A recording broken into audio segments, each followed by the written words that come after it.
राधे राधे, जय गुरुदेव। हमारा जीवन भय मुक्त होना चाहिए, लेकिन हम जो जीवन जीते हैं वो भय युक्त होता है। और भय मुक्त हमें कौन करता है? एक परमात्मा, दूसरा महात्मा। तो हमें परमात्मा देखने के लिए महात्मा की ज़रूरत पड़ती है, संतों की ज़रूरत पड़ती है। जब तक हम संतों के चरणों में नहीं जाएंगे, जब तक हमें परमात्मा का ज्ञान नहीं होगा, हम इतने ज्ञानी हो ही नहीं सकते कि परमात्मा का साक्षात्कार कर सकें। क्योंकि साक्षात्कार करने के लिए हमें ज्ञान की ज़रूरत होती है, हमें भक्ति की ज़रूरत होती है। कोई तो ऐसा मार्ग हो जिससे हम उनको जान पाएँ। जब तक हम जानेंगे नहीं, जब तक हम उनमें मानेंगे नहीं, जब तक हम पाने की कोशिश कैसे करेंगे? और उनको जब हम जानने लग जाएंगे या हम उनको समझने लग जाएंगे तो हम पाने की भी कोशिश करेंगे। जैसे हम जीवन में कुछ पहले से सपना देखते हैं कि हमें अपने जीवन में ये बनना है, तो ये टारगेट हमारा फिक्स हो जाता है कि हमें ये बनना है। अब जो हमें बनना है, रास्ता हमें वही चुनना होगा, उसी के सारे साधन चुनने होंगे। जब हम वो सारे साधन चुनते हैं तभी हम उस मार्ग पे जाते हैं और अपनी मंजिल को पाते हैं। कभी नहीं सुना होगा कि चले जा रहे हैं और हमें यही नहीं पता कि हमारी मंजिल कौन सी है।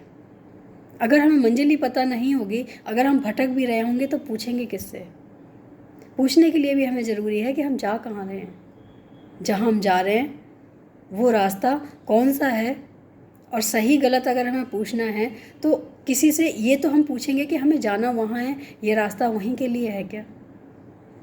तो जीवन में मायने रखता है कि पहले समझो, मानो और समझने की कोशिश करो, फिर उस रास्ते पे चलो। क्योंकि जब तक हम चलेंगे नहीं, जब तक हम मंजिल पर पहुंचेंगे नहीं। हमारा जीवन एक ऐसा होना चाहिए जो हमें पता होना चाहिए कि ये जा कहाँ रहा है। और निडर हम कब बनेंगे? हम हमेशा भययुक्त क्यों रहते हैं? क्योंकि हमारे कर्मों का जो भय है ना, वही हमारे साथ रहता है। कहते हैं ना कि जो हम कर्म करते हैं उसके दो ही साक्षी होते हैं, एक आत्मा, एक परमात्मा।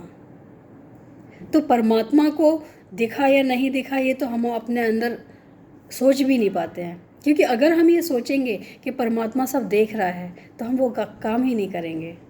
लेकिन अपनी आत्मा को हम दबा देते हैं और हम वो काम करते हैं जो हमें पसंद हो।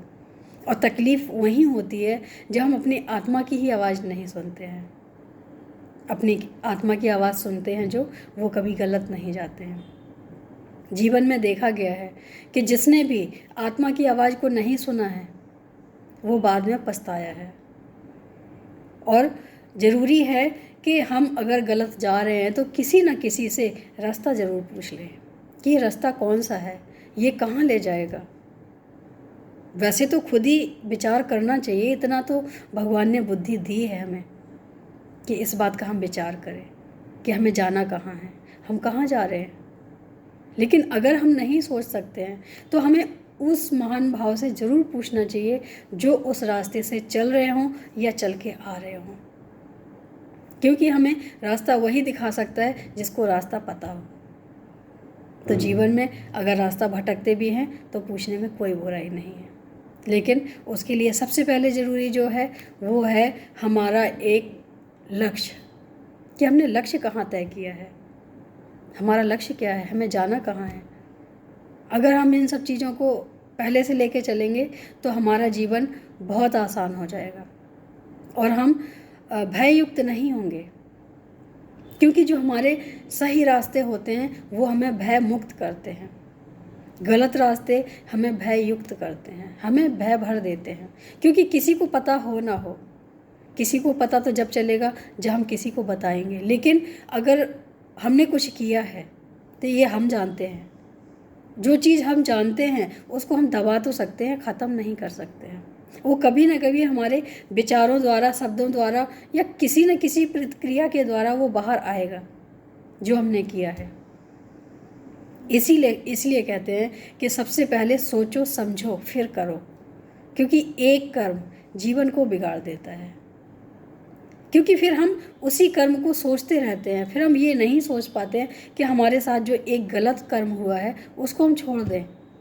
हम उसको छोड़ नहीं पाते हैं, और यही वजह है कि हम आगे के बारे में सोच नहीं पाते हैं। अगर हमसे गलती से भी गलती हुई है और ये चीज़ हमें पता है, क्योंकि हमें तो पता ही है जो हमने किया है, तो हम क्यों ना उस गलती को वापस ले लें और अच्छा सा एक मार्ग चुनें, उस मार्ग पे चलें। लेकिन की हुई गलती को याद रखना ज़रूरी है। पछतावा हमेशा हो ना हो, एक बार का पछतावा आपका रास्ता बदल देगा, हमारा रास्ता बदल देगा।